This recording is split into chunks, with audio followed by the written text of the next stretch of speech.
سب فنا ہو چکا ہوگا، اللہ فرمائے گا للہ الواحد القہار، کہاں ہے آج بادشاہ؟ آج صرف اللہ واحد قہار کی حکومت ہے۔ بلا لو اپنے در پر اب تو غم خانہ بدوشوں کو۔ جمعۃ الوداع ہے، اللہ اس دن کی برکتوں سے ہمیں مالا مال فرمائے۔ چند دنوں کا مہمان ہے ماہ رمضان، اللہ ہمیں ایسے رمضان بار بار دیکھنا نصیب فرمائے، ایسی برکتیں عطا فرمائے۔ ماہ رمضان آتا ہے اور اپنے ساتھ بہت ساری رحمتیں برکتیں لے کر آتا ہے۔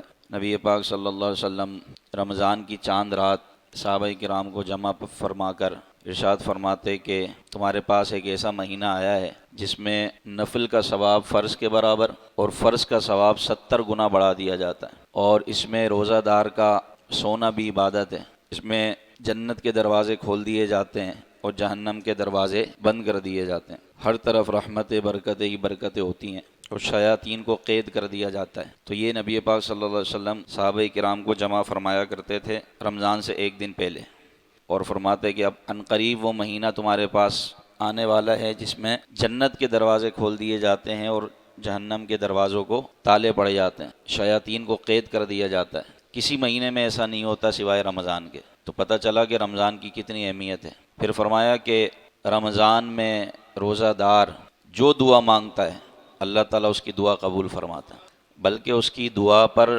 فرشتے آمین کہتے ہیں، اور مچھلیاں پانی میں اس کے لیے استغفار کرتی ہیں۔ تو یہ رمضان کی برکت ہے۔ روزہ دار کے منہ سے جو بو نکلتی ہے وہ اللہ کے نزدیک مشک کی خوشبو سے زیادہ بہتر ہے۔ تو ایسی برکتوں والا مہینہ، اس کے آنے پر خوشی کرنا اور اس کے جانے پر غمگین ہونا، یہ صحابہ کرام علیہم رضوان سے ثابت ہے۔ تو اللہ تعالی ہمیں ماہ رمضان کی قدر نصیب فرمائے، ہم اس کی قدر نہ کر سکے۔ احادیث میں آیا کہ وہ شخص ہلاک ہو گیا جس نے رمضان کو پایا اور اپنی مغفرت نہ کروا سکا، اپنی بخشش کے اس مہینے میں سب کی بخشش ہو رہی ہے، لیکن وہ محروم ایسا رہا کہ وہ اپنی رمضان میں بھی بخشش نہ کروا سکا۔ تو جو رمضان میں محروم رہا وہ ہمیشہ محروم ہے۔ تو اللہ تعالی ہمیں بخشے ہوئے لوگوں میں شامل فرمائے۔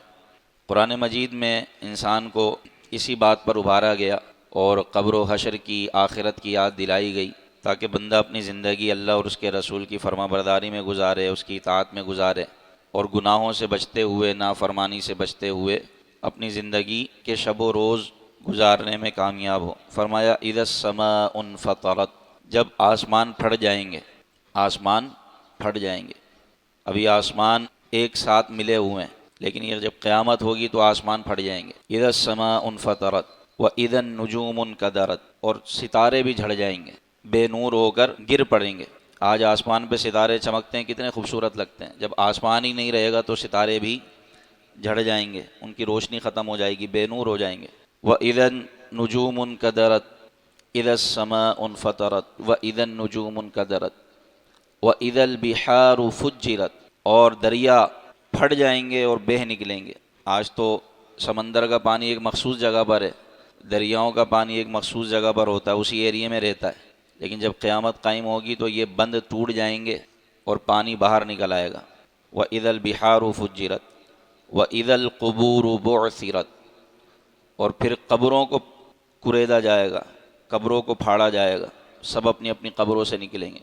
وَإِذَا الْقُبُورُ بُعْثِرَتْ عَلِمَتْ نَفْسٌ مَّا قَدَّمَتْ وَأَخَّرَتْ، ہر جان جان لے گا جو اس نے آگے پیچھا، آگے بھیجا اور جو کچھ اس نے کیا۔ ہر جان یہ جان لے گی، ہر نفس یہ جان لے گا جو اس نے پیچھے کیا ہوگا اور جو آگے بھیجا ہوگا، یعنی جو کچھ ہوگا وہ سب اس کے سامنے ہوگا۔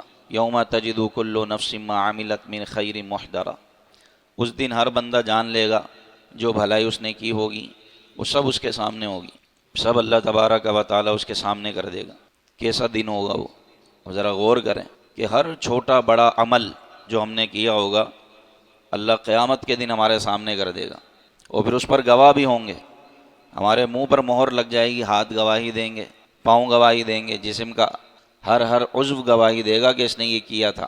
اللہ اکبر۔ تو کسی کے لیے وہ رسوائی کا دن ہوگا، اور کسی کے لیے وہ عزت والا دن ہوگا، کسی کے لیے ذلت والا دن ہوگا۔ اللہ تبارک و تعالی ارشاد فرماتا ہے یا ایھا الانسان ما غرک بربک الکریم، تو اے انسان تجھے اپنے کریم رب سے کس نے دھوکے میں ڈال دیا؟ کس چیز نے تجھے دھوکے میں مبتلا کیا ہوا ہے کہ تو اللہ سے دور ہے؟ سب اللہ کی اطاعت کر رہے ہیں، ہر مخلوق اللہ کی عبادت میں مصروف ہے، تو اے انسان تجھے اپنے کریم رب سے کس نے دھوکے میں ڈال دیا؟ الذی خلقک فسواک فعدلک، ایسا کریم رب کہ جس نے تجھے پیدا کیا۔ آج کوئی کسی کی پریشانی دور کر دے تو بندہ اس کا احسان ہمیشہ مانتا ہے۔ اللہ کا احسان یہ کہ کچھ بھی نہیں تھے تو اس نے زندگی دی۔ الذی خلقک فسواک فعدلک، پیدا کیا اور صحیح سالم اعضا بنائے، اچھی شکل و صورت دی۔ لقد خلقنا الانسان فی احسن تقویم، اس نے احسن تقویم پر جیسے انسان کے لائق تھا ویسے اس کو بنایا۔ آپ دیکھیں اللہ کی بہت ساری مخلوق ہے، لیکن اشرف المخلوقات اللہ نے انسان کو بنایا۔ اس کے پاس حسن ہے، بولنے کی صلاحیت ہے، دیکھنے کی صلاحیت ہے، سوچنے کی صلاحیت ہے، شعور اللہ نے انسان کو دیا، اچھے برے کی تمیز دی۔ یہ بات جانوروں میں نہیں ہے کہ وہ فیصلہ کر سکیں، اچھے برے کی تمیز کر سکیں، اچھی شکل و صورت جیسی اللہ نے انسان کو دی اور دیگر مخلوقات کو۔ تو فرمایا کہ تجھے اپنے کریم رب سے کس چیز نے دھوکے میں ڈال دیا کہ تو اپنے رب سے ہی دور ہے؟ کہاں جا رہے ہو؟ فَأَيْنَ تَذْهَبُونَ، کہاں چلے جا رہے ہو؟ اللہ اکبر۔ فی ای صورت ما شاء رکبک، کتنی پیاری صورت میں تجھے ترکیب دیا، متوازن اعضا دیے، اس میں 2 آنکھیں دی، 2 کان دیے، ایک زبان دی جس سے تم بولتے ہو، آنکھوں سے دیکھتے ہو، کانوں سے سنتے ہو، ایسی نعمتیں عطا فرمائیں، سبحان اللہ۔ فی ای صورت ما شاء رکبک کلا بل تکذبون بالدین، پھر تم نے جزا کے دن کو جھٹلا دیا، کلا بل تکذبون بالدین وان علیکم لحافظین، جبکہ بے شک تم پر نگہبان فرشتے موجود ہیں، کرامن کاتبین، اور وہ 2 معزز فرشتے ہیں لکھنے والے، کرامن کاتبین، یعلمون ما تفعلون، جو تم کرتے ہو وہ سب جانتے ہیں، جو تم کرتے ہو وہ جانتے ہیں۔ تو سن لو ان الابرار لفی نعیم، بے شک نیکوکار جنتوں میں ہوں گے، جنت النعیم میں ہوں گے۔ ابرار نیکیاں کرنے والے، نیک اعمال اختیار کرنے والے، اللہ کے حضور جھکنے والے، عبادت کرنے والے، وہ کہاں ہوں گے؟ وَإِنَّ الْفُجَّارَ لَفِي جَحِيمٍ، اور فجار گناہ گار، اپنی آخرت کو گناہوں کی وجہ سے برباد کرنے والے، عبادت میں سستی کرنے والے، وہ فجار گناہ گار وہ کہاں ہوں گے؟ جحیم، جہنم میں۔ جحیم یہ جہنم کا سب سے نیچے والا طبقہ ہے، جہاں سے جہنم کی آگ بھڑکتی ہے، تو جہاں سے آگ بھڑکتی ہے نا سب سے زیادہ آگ وہاں پر ہوتی ہے، تو جحیم جہنم کا نچلا طبقہ ہے۔ تو فرمایا کہ گناہ گار وہاں پر ہوں گے، یصلونہا یوم الدین، قیامت کے دن اس میں داخل ہوں گے۔ وما ادراک ما یوم الدین، تم نے کیا جانا جزا کا دن کیا ہے؟ ثم ما ادراک ما یوم الدین، پھر تم نے کیا جانا جزا کا دن کیا ہے، فیصلے کا دن۔ یوم لا تملک نفس لنفس شیئا، وہ دن ہے کہ جس میں کوئی جان کسی جان کی کچھ مالک نہ ہوگی، سب اپنے اپنے اعمال کا حساب دیں گے، کوئی کسی کا بوجھ نہیں اٹھائے گا۔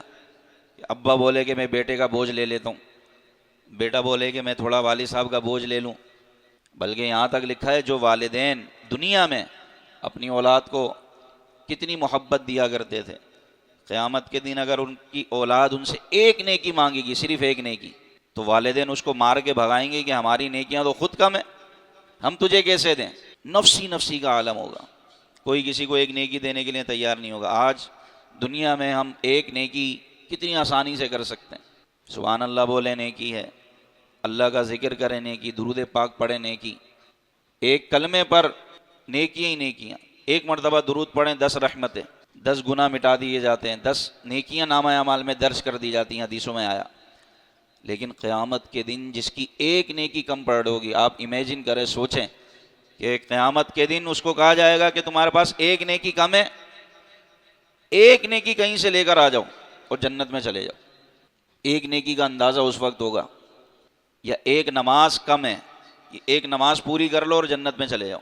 پورا محشر جمع ہوگا، آدم سے لے کے حضرت عیسیٰ سے لے کے نبی پاک صلی اللہ علیہ وسلم کی ساری امتیں موجود ہوں گی، وہ ایک نیکی کہیں سے نہیں لا سکے گا، ایک نیکی. اب جس کو یہ حکم ہوگا کہ بھائی ایک نیکی تمہارے نامہ اعمال میں کم ہے، یا ایک نماز کم ہے، یا ایک روزہ کم ہے، یہ پورا کر لو اور جنت میں چلے جاؤ. اور جب تک یہ پورا نہیں ہوگا جنت میں نہیں جاؤ گے. وہ ایک نیکی پورے محشر کے مخلوقات میں جو جمع ہوں گے ان میں سے کوئی ایک نیکی بھی نہیں دے گا اس کو. اس وقت اندازہ ہوگا ایک نیکی کا. آج ہم کتنا وقت ضائع کر دیتے ہیں نیکی کرنے کا وقت. نیکی تو دور کی بات ہے، نمازیں جو فرض ہیں بعض اوقات وہ چھوڑ جاتی ہیں. قیامت کے دن مرنے کے بعد پھر نیکی کرنے کا موقع نہیں ملے گا. جب تک آنکھیں کھلی ہیں نیکی کر سکتے ہیں، جتنی نیکیاں کر سکتے ہیں کریں. جیسی آنکھیں بند ہو گئیں اب آپ کا دارالعمل آ گیا، دارالجزا، دارالعمل کا سلسلہ منقطع ہو گیا. یہ دنیا دارالعمل ہے، جب تک آپ زندگی ہے دنیا میں ہیں عمل کریں. آنکھیں بند ہوئیں اب یہ دارالعمل کا سلسلہ منقطع ہو کر اب دارالجزا کی طرف آپ منتقل ہو گئے. اب آپ ایک نیکی بھی نہیں کر سکتے، اب آپ کی نیکیوں کا سلسلہ رک جائے گا سوائے 3 اعمال کے. 3 اعمال حدیث پاک میں فرمائے گئے کہ ان کا فائدہ انسان کو مرنے کے بعد قبر میں بھی پہنچتا ہے، سوائے 3 اعمال. باقی سارے اعمال کا سلسلہ منقطع ہو جاتا ہے. ایک وہ صدقہ جو اس نے کیا، صدقہ جاریہ، ایسا صدقہ کر گیا کہ اس کا ثواب اس کو ملتا رہے گا. صدقہ جاریہ کہ لوگ مسلمان اس سے نفع اٹھا رہے ہیں. کسی نے پانی کا کنواں کھدوا دیا، کسی نے جناب روڈ بنوا دی ہے، کسی نے مسجد تعمیر کر دی، کسی نے کوئی مدرسہ تعمیر کر دیا، یا کوئی ایسا کام کیا کہ جس سے مسلمان فائدہ اٹھا رہے ہیں اس کے جانے کے بعد بھی، تو اب یہ ثواب اس کو اس کی قبر میں پہنچتا رہے گا. اس کو کہتے ہیں صدقہ جاریہ. دوسرا اس کا اپنا علم، جو لوگوں کو اس نے علم سے نفع پہنچایا، اس کے علم کی باتوں پر لوگ جب تک نفع اٹھاتے رہیں گے تو اس کا ثواب بھی اس کو قبر میں ملتا رہے گا. اور تیسرا ہے نیک اولاد جو اس نے اپنے پیچھے چھوڑی، جو شریعت پر چلنے والی ہو، والدین کے لیے دعائے مغفرت کرنے والی ہو. وہ اولاد، نیک اولاد بھی اس کے لیے صدقہ جاری ہے کہ اولاد کی نیکیاں اس مرنے والے کو قبر میں فائدہ پہنچاتی رہیں گی. بس یہ 3 چیزیں حدیث میں بیان فرمائیں. اس کے علاوہ کوئی عمل کسی کا اس کو فائدہ نہیں دے گا. یہ 3 چیزیں حدیث میں بیان فرمائیں کہ مرنے کے بعد بھی قبر میں اس کو اس کی نیکیاں ملتی رہیں گی. تو قیامت کے دن ایسا نفسی کا عالم ہوگا.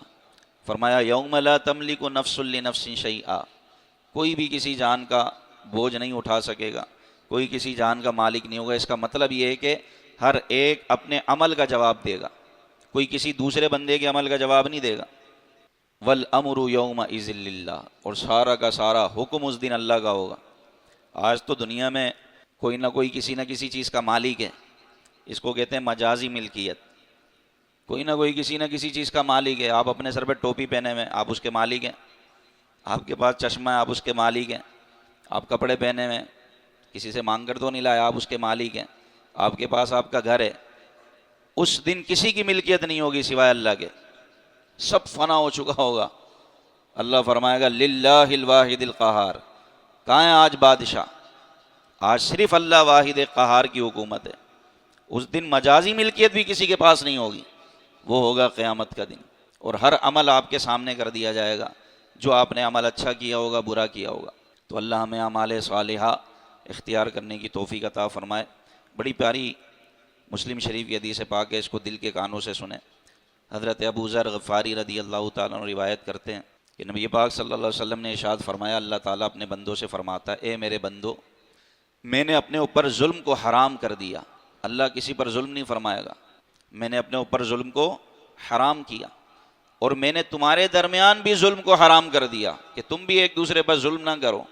لہٰذا ایک دوسرے پر شفقت اور مہربانی کرو، ظلم نہ کرو. اے میرے بندو، جسے میں ہدایت دوں اس کے علاوہ تم سب گمراہ ہو. ہدایت اسی کو ملے گی جس کے میں ہدایت دوں گا، جس کو میری طرف سے ہدایت ملے گی. اس لیے تم مجھ سے ہدایت طلب کرو، میں تمہیں ہدایت دوں گا. جو اللہ کو چھوڑ کر کسی اور سے ہدایت لے گا وہ حقیقت میں ہدایت نہیں پا سکتا. اے میرے بندو، جسے میں کھلاؤں اس کے سوا تم سب بھوکے ہو، تو تم مجھ سے کھانا طلب کرو، میں تمہیں کھلاؤں گا۔ اے میرے بندو، جسے میں لباس پہناؤں اس کے سوا تم سب بے لباس ہو، لہذا تم مجھ سے لباس مانگو، میں تمہیں لباس پہناؤں گا۔ اے میرے بندو، تم سب رات و دن گناہ کرتے ہو اور میں گناہ بخشنے والا ہوں، تم مجھ سے بخشش طلب کرو، میں تمہیں بخش دوں گا۔ اے میرے بندو، تم کسی نقصان کے مالک نہیں کہ مجھے نقصان پہنچا سکو، اور تم کسی نفع کے مالک نہیں کہ مجھے نفع پہنچا سکو۔ اے میرے بندو، تمہارے پہلے اور آخری، تمہارے انسان اور جن، تم میں سب سے زیادہ متقی شخص کی طرح ہو جائیں، سب پرہیزگار بن جائیں، تو میرے ملک میں کوئی اضافہ نہیں کر سکتے، میری بادشاہت میں کوئی اضافہ نہیں کر سکتے۔ اور اگر تمہارے پہلے اور آخری، تمہارے انسان اور جن، تم سب کے سب بدکار بن جاؤ، گناہگار شخص کی طرح ہو جاؤ، تو بھی میرا کوئی نقصان نہیں کر سکتے۔ اور اے میرے بندو، تمہارے پہلے اور آخری، تمہارے انسان اور جن کسی ایک جگہ کھڑے ہو کر مجھ سے سوال کریں اور میں ہر انسان کا سوال پورا کروں، تو جو کچھ میرے پاس ہے اس سے صرف اتنا ہی کم ہوگا، سمندر میں سوئی ڈالنے سے نکالنے پر اس میں جو کمی ہوتی ہے، ہر بندے کو میں عطا کروں، سب انسان و جن کھڑے ہو جائیں اور سب مجھ سے سوال کریں اور میں سب کو عطا کروں، تو میرے خزانے میں کوئی کمی نہیں آئے گی۔ اللہ اکبر۔ اے میرے بندو، یہ تمہارے اعمال ہیں جنہیں میں تمہارے لیے جمع کر رہا ہوں، پھر میں تمہیں ان کی پوری پوری جزا دوں گا۔ تو جو شخص خیر کو پائے وہ اللہ کی حمد کرے، اور جس کو خیر کے سوا کوئی چیز یعنی مصیبت و آفت پہنچے وہ اپنے نفس کے سوا اور کسی کو ملامت نہ کرے۔ ذالک بما قدمت ایدیکم وان اللہ لیس بظلام للعبید۔ یہ جو کچھ مصیبت پہنچتی ہے تمہارے اپنے ہاتھوں کا ہے، جو کچھ مصیبت پہنچتی ہے یہ تمہارے اپنے ہاتھوں کا ہے، اور اللہ اپنے بندوں پر ظلم نہیں فرماتا۔ وَأَنَّ اللَّهَ لَيْسَ بِظَلَّامٍ لِّلْعَبِيدِ۔ تو یہ حدیث قدسی ہے، اللہ تعالیٰ کیسے فرما رہا ہے، میرے بندو مجھ سے مانگو، میں ہوں نہ دینے والا، تم سب کو، تمہارے اول آخر جتنے بھی ہیں سب کو دوں گا، میرے خزانے میں کوئی کمی نہیں۔ میری اطاعت کرو، مجھ سے ہدایت طلب کرو، یہ اللہ اپنے بندوں سے فرما رہا ہے، اور بندے صرف رمضان میں اس کو پکار رہے ہیں۔ وہ پورے 11 مہینے غفلت کی زندگی جی رہے ہیں، کیا نمازیں اور کیا عبادت۔ تو آج پکی سچی نیت کریں، ہم صرف رمضان کے مسلمان نہیں، رحمان کے مسلمان ہیں۔ لیکن عام طور پہ مشاہدہ ہے رمضان میں عبادتیں ہو رہی ہوتی ہیں، اس میں بھی بعض لوگ غفلت کر رہے ہوتے ہیں، اس میں بھی روزے چھوڑ رہے ہوتے ہیں، تراویحاں چھوڑ رہے ہوتے ہیں۔ رمضان میں بھی جو بندہ غفلت کرے اس سے کیا توقع کی جا سکتی ہے وہ 11 مہینے عبادت کرے گا؟ ہو ہی نہیں سکتا، پاسبل ہی نہیں ہے کہ جس میں شیاطین کو قید کر دیا جائے، دشمن کو ہی اٹھا کے بند کر دیا، اب مقابلہ کس سے آپ کا؟ دشمن ہی نہیں ہے، میدان خالی ہے، اس میں بھی آپ جو ہے نا غفلت کی چادر اوڑھ کے ہم لوگ سوئیں، تو جب دشمن آ جائے گا پھر کیا ہوگا؟ شیطان جب چھوڑ دیے جائیں گے، ابھی تو قید میں، تو پھر لوگ عبادت کی طرف آتے ہیں، مساجد کی طرف آتے ہیں، پھر سحری اور افطاری کے ذریعے ہماری ٹریننگ ہوتی ہے۔ یہ روزہ کیا ہے؟ ٹریننگ ہے، ہماری عبادت اور اللہ تبارک و تعالیٰ کے احکام کی بجاوری کی ایک زبردست ٹریننگ ہوتی ہے کہ بھائی دیکھو رمضان میں تم نے حرام چیزیں چھوڑ دیں، حرام تو حرام، حلال چیزیں چھوڑ دیں، جو تمہارے سامنے کھانا ہے حلال ہے، پانی ہے حلال ہے، نہیں کھا رہے، نہیں پی رہے، صبح سے شام تک بھوکے پیاسے ہو، تو جب تم ان چیزوں سے، حلال چیزوں سے رک سکتے ہو تو اب حرام چیزوں سے بھی رکنا ہے رمضان کے بعد۔ جب شیطان آ جائے گا اب تمہارا مقابلہ ہوگا۔ بھائی فوجیوں کی زبردست پریکٹس کروائی جائے، پوری ان کی جو ہے نا ٹریننگ کروائی جائے کہ جب دشمن آئے تو اس سے لڑنا ہے۔ اب فوجی ٹریننگ کر رہے ہیں لیکن جیسی جنگ کا موقع ہے سب بھاگ جائیں، تو ٹریننگ کا کوئی فائدہ ہوگا؟ اب ہم ٹریننگ کر رہے ہیں، صبح و شام بھوکے، رات میں تراویح، دن میں روزہ، زبردست ہماری ٹریننگ ہو رہی ہے، شیاطین قید ہیں، دشمن قید ہیں، اور جب دشمن آئے تو ہم سب بھول بھال کر دشمن کے مکر و فریب میں آ جائیں، تو بتائیں ٹریننگ کا فائدہ؟ تو یہ پیارے بھائیو ہماری ٹریننگ ہوئی ہے زبردست، اب یہ 11 مہینے بھی شیطان سے جم کے مقابلہ کرنا ہے، کریں گے نا انشاءاللہ، جم کے مقابلہ کرنا ہے۔ عید کی نماز سے زیادہ افضل ہے ظہر کی نماز، عید سال میں ایک مرتبہ ہے، اور ظہر کی نماز عید کی نماز میں سب بھرے ہوتے ہیں اور اسی عید کی 5 نمازوں میں مسجدیں خالی ہوتی ہیں، اسی عید کی 5 نمازوں میں مسجدیں ویران ہوتی ہیں، حالانکہ عید کی نماز سے زیادہ اہم فرض ہے ظہر، عصر، مغرب، عشاء، فجر، اور اسی عید کی نماز میں مسجدیں، رات کو سب بازاروں کا رخ کرتے ہیں، نہیں جانا بازاروں میں، شیطان نکل آتا ہے بھائی، تو بازاروں میں بلا وجہ میں جانا، خریداری کرنا، جس نے نہیں کی چلو وہ مجبور ہے، لیکن اپنے آپ کو بچائیں، اپنے روزوں کو، اپنے اعتکاف اور رمضان کی عبادت کو بچائیں، اور جس طرح نمازیں پڑھی ہیں اب رمضان کے بعد بھی نمازیں پڑھنی ہیں انشاءاللہ۔ ہی نہیں بول رہے آپ تو تیز آواز سے بولیں، ابھی تو شیطان نہیں ہے، ابھی تو بند ہے وہ، بولیں تیز آواز سے انشاءاللہ۔ اللہ ہماری انشاءاللہ کی لاج رکھ لے اور ہم ایک آج پکے سچے نمازی بن جائیں۔ نماز پہ اس لیے زور ہے کہ ایمان لانے کے بعد نبی پاک نماز کا ہی حکم دیتے تھے۔ ایک بندے نے عرض کیا یا رسول اللہ میں ایمان لاؤں گا صرف 3 نمازیں پڑھوں گا، یہ 5 نمازیں نہیں پڑھی جاتی مجھ سے۔ کتنی نمازیں؟ حدیث میں صحابہ کرام کہہ رہے یہ عجیب بندہ بھائی، نمازیں 5 فرض ہیں، یہ 3 پڑھے گا۔ تو صحابہ کرام آپس میں گفتگو کرنے لگے، یہ کیسا بندہ ہے، 5 نمازیں فرض ہیں، یہ 3 پڑھے گا۔ حضور نے فرمایا ٹھیک ہے تم 3 پڑھنا، حضور نے فرمایا 3 پڑھنا۔ وہ ایمان لایا، جب ایمان لایا دل کی دنیا بدل گئی، تو وہ 5 نمازیں کیا، وہ رات کے نوافل بھی پڑھنے لگا۔ تو یہ ہے جس کے دل میں ایمان گھر کر جائے۔ اللہ ہمیں ایمان کی سلامتی نصیب فرمائے۔